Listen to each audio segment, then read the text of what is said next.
example আপোনালোকৰ হাতত আগৰবাৰো আমি কৰিছিলো ৰিজাল্ট পাইছিলো এইবাৰো কৰিলে ৰিজাল্ট আহিব কিন্তু নিয়ম নীতিৰ মাধ্যমত আমি কৰিব লাগিব এইখিনি কৈ সকলোকে বৈপ্লৱিক অভিনন্দন দি ধৰ্মৰ বক্তব্য সামৰণি ধন্যবাদ জ্ঞাপন কৰিছো সন্মানীয় সম্পাদক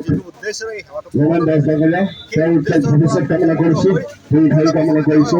আৰু তেওঁ আমাৰ লগত যাতে এনেদৰে সদায় থাকে তেওঁক আমি সদায় আমাৰ লগত ৰাখিম বুলি আমি কথা দিছো আমাৰ মাজত উপস্থিত আছে বীৰ লাচিত সেনাৰ সন্মানীয় অসমৰ মানুহক আমি সচিব দি থকাৰ গুৱাহাটীৰ সচিব মানুহ আমি প্ৰায় 1000 মানুহ আজি ইয়াত উপস্থিত হৈছো বিকাশ এই প্ৰতিষ্ঠানস্থলীৰ পৰা আমাৰ মাজত আছে তেখেতে আমাৰ লগত শ্লোগান দিয়া আপোনালোকে দেখাই পাইছে তেখেতকো 15 দিনৰ দৰ্শক বক্তব্য ৰাখিবৰ বাবে আমি আমাৰ এই অনুষ্ঠানৰ পৰা অনুৰোধ জনাইছো যদি আপোনালোকে 24/7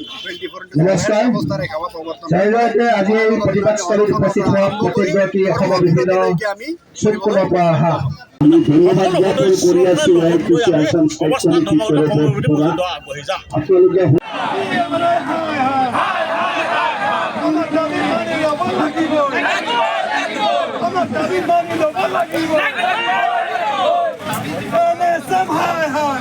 এক্সাম্পল আপোনালোকৰ হাতত আগৰবাৰো আমি কৰিছিলো ৰিজাল্ট পাইছিলো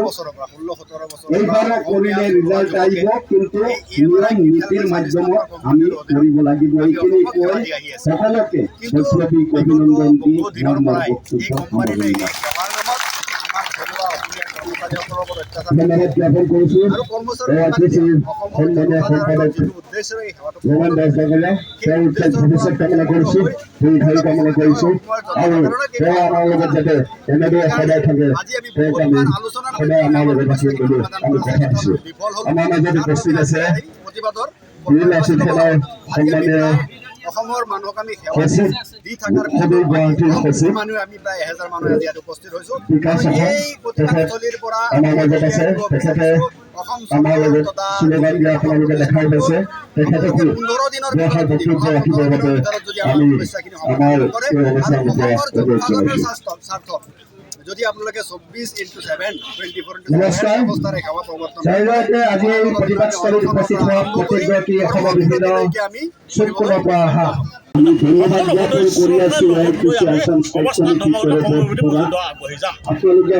যিকোনো খবৰৰ বাবে যোগাযোগ কৰক